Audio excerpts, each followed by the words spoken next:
आगामी दिनों में मध्य प्रदेश, छत्तीसगढ़ और राजस्थान में चुनाव होने हैं और इसके लिए आम आदमी पार्टी ग्राउंड लेवल पर जाकर तैयारियां कर रही है। लेकिन रणनीति क्या है? हमारे साथ आम आदमी पार्टी के संगठन महासचिव संदीप पाठक हैं, जो कि सांसद भी हैं आम आदमी पार्टी में। उनसे हम जानने की कोशिश करेंगे कि आखिरकार किस तरह से बीजेपी और कांग्रेस का ये सामना करने जा रहे हैं, क्योंकि सबसे बड़ी चुनौती आपके सामने यही होगी। आप दिल्ली और पंजाब के मॉडल की बात तो करते ही हैं, लेकिन ग्राउंड लेवल पर अपने संगठन को मजबूत करना भी कहीं ना कहीं एक बड़ी बात होगी।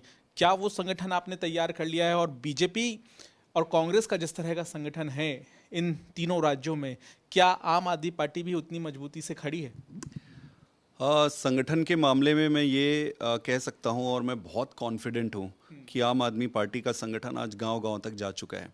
हमारा संगठन 4 लेवल पे डिवाइड रहता है। सबसे पहले तो स्टेट लेवल के ऑर्गेनाइजेशंस हैं और सभी जगहों पर स्टेट लेवल्स के ऑफिस बेरर हैं। उसके बाद डिस्ट्रिक्ट लेवल पे आते हैं, फिर उसके बाद विधानसभा लेवल पे आते हैं।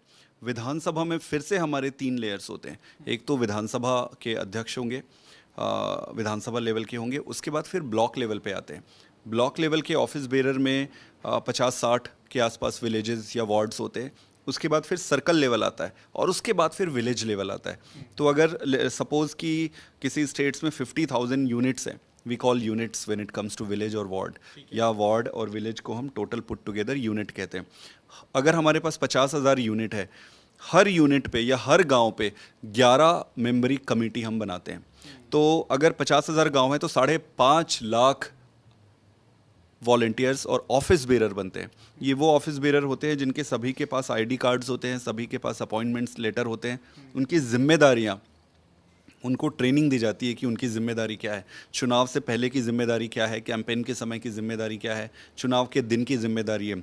तो हम एक पूरा जाल और तंत्र बिछा देते हैं संगठन का। ये बन चुका है? ये मोस्टली बन चुका है, कुछ जगहों पर कंटिन्यूएशन पे है, चल रही है, कई जगह पर मोस्टली ये बन चुका है। तो ये पूरा तंत्र और जाल पूरे स्टेट में बिछ जाता है।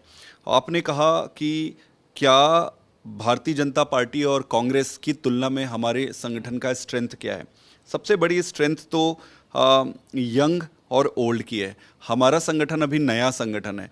ज़्यादातर लोग जो संगठन में आ रहे हैं वो ऐसे लोग हैं जो पहले कभी राजनीति में जुड़े नहीं थे, तो वो फ्रेश हैं तो उनमें मोटिवेशन है और उनका एक चेहरा जब समाज में वो जाते हैं तो लोग उनको एज अ फ्रेश लेते हैं, नॉवेल्टी के जैसे लेते हैं, बदलाव जैसे लेते हैं। इसी की तुलना में अगर मैं कांग्रेस और भाजपा को कहूँ तो उनके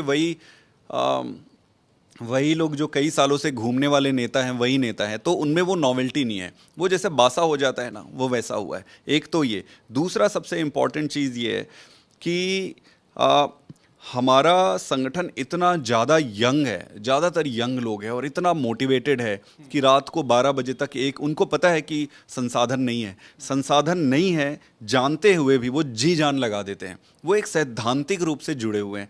आज भाजपा और कांग्रेस की संगठन जो है इतनी बूढ़ी हो गई है कि अब ये थक चुके हैं। इनको सिद्धांत से, इनको देश से अब धीरे धीरे इनका मोटिवेशन डाउन हो गया है। अब पूरा मटेरियलिस्टिक हो चुका है। तो एक तरफ मटेरियलिस्टिक है और दूसरी तरफ सैद्धांतिक है। ये काफ़ी फ़र्क है दोनों के संगठन में। आपने गांव की बात की, यहाँ पे कैंपेन आम आदमी पार्टी अलग से शुरू करेगी। क्या ये कैंपेन होगा और किस तरीके से आप जनता से संवाद करेंगे? तो कई लेवल्स पे कैंपेन होते हैं। स्टेट लेवल पे करेंगे, जिला लेवल पे करेंगे, गांव लेवल पे भी कैंपेन करते हैं, जो हमारा स्ट्रेंथ है। हर गांव में हम एक छोटी सभा करते हैं। छोटी सभा में हम जनता से बातचीत करते हैं। एक इंटरेस्टिंग चीज़ ये है कि आम आदमी पार्टी एक ऐसी पार्टी है जो जनता के हाथ में माइक देती है। ज़्यादातर स्थिति में क्या होता है कि नेता, दूसरी पार्टी में नेता आते हैं, माइक लेके आते हैं, अपना वो बोलते हैं और बोल के चले जाते हैं। आम आदमी पार्टी में हम एक माइक जनता को देते हैं और उनसे पूछते हैं कि भाई आप बताओ क्या समस्याएं हैं यहाँ की, और क्या आपने केजरीवाल जी के काम के बारे में सुना है, आपने दिल्ली के काम के बारे में सुना है। उनसे बातचीत करते हैं। चूंकि हमने कोई गलत काम नहीं किया है इसलिए माइक हम उनके हाथ में थमाने का हिम्मत रखते हैं। दूसरी पार्टी में माइक थमा नहीं सकते क्योंकि पता है उनको जूते चप्पल चल जाएंगे वहीं पे।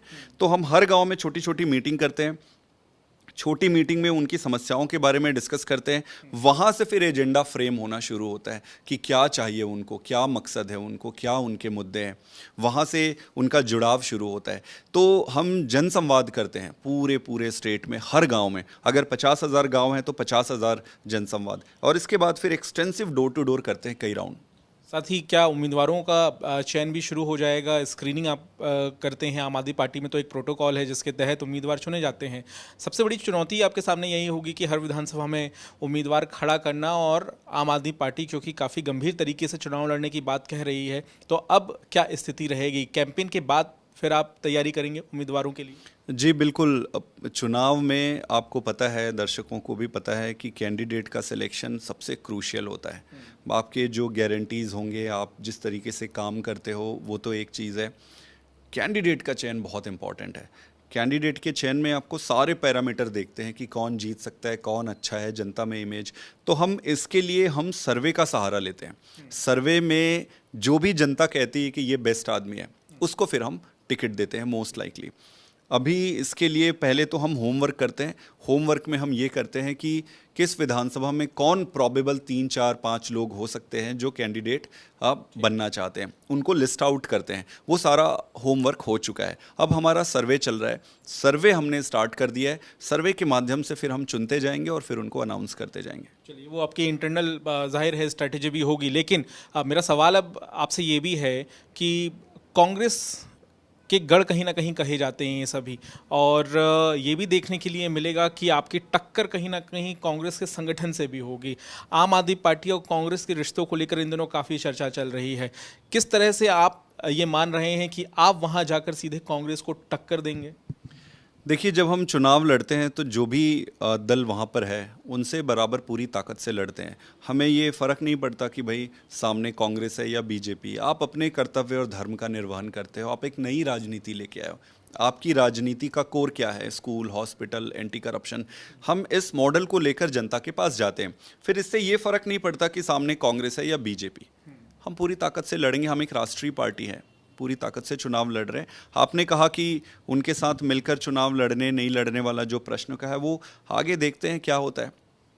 साथ ही गारंटियों का ऐलान यहाँ भी होगा, इन राज्यों में भी? निश्चित रूप से हमारे गारंटीज़ के ऐलान सारे स्टेट्स में होगा। सभी स्टेट्स में 2 तरीके की गारंटीज़ रहती हैं। एक तो हमारा फंडामेंटल जो हमारी आइडियोलॉजी है, स्कूल पे, हॉस्पिटल पे, एंटी करप्शन पे, बिजली पे, पानी पे, वो गारंटीज़ तो रहेंगी। कुछ गारंटीज़ और भी जो लोकलाइज्ड इश्यूज़ पे रहते हैं, तो ऐसे करके हम जो सेट ऑफ गारंटीज़ होता है सभी स्टेट्स में लॉन्च करेंगे। बहुत बहुत धन्यवाद हमारे साथ बातचीत करने के लिए। जाहिर है कि चुनाव को लेकर काफ़ी गंभीरता से तैयारी कर रही है आम आदमी पार्टी, और बीजेपी और कांग्रेस से सीधे तौर पर टक्कर लेने के लिए भी तैयार है। देखना ये भी होगा कि इस कैंपेन से भी आम आदमी पार्टी के साथ लोग कितना जुड़ पाते हैं। कैमरामैन लोकेंद्र पांडे के साथ पंकज जैन, दिल्ली, आज तक।